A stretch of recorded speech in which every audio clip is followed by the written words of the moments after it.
آپ علیہ السلام پر اور آپ کے اہل بیت پہ کیسے درود پڑھیں؟ امت محمد نہیں، اہل بیت اور دشمنوں، اہل بیت پہ کیسے دروشی پڑھیں؟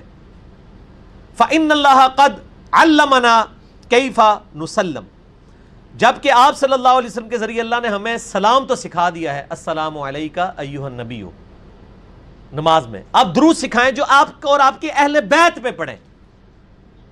قال، نبی علیہ السلام نے فرمایا، قولوا، تم کہو، اللہم صلی علی محمد وعلی آل محمد کما صلیت علی ابراہیم وعلی آل ابراہیم انک حمید مجید، اللہم بارک علی محمد وعلی آل محمد کما بارکت علی ابراہیم وعلی آل ابراہیم انک حمید مجید۔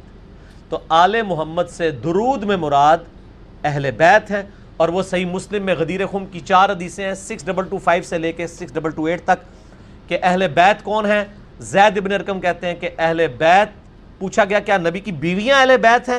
انہوں نے کہا نبی کی بیویاں اہل بیت ہیں، لیکن جن اہل بیت کا ذکر نبی علیہ السلام نے خصوصیت سے کیا وہ نبی کی بیویاں نہیں، بلکہ اس اہل بیت سے مراد آل علی، آل عقیل، آل عباس اور آل جعفر ہیں۔ صحیح مسلم 6225 سے لے کے 6228 تک۔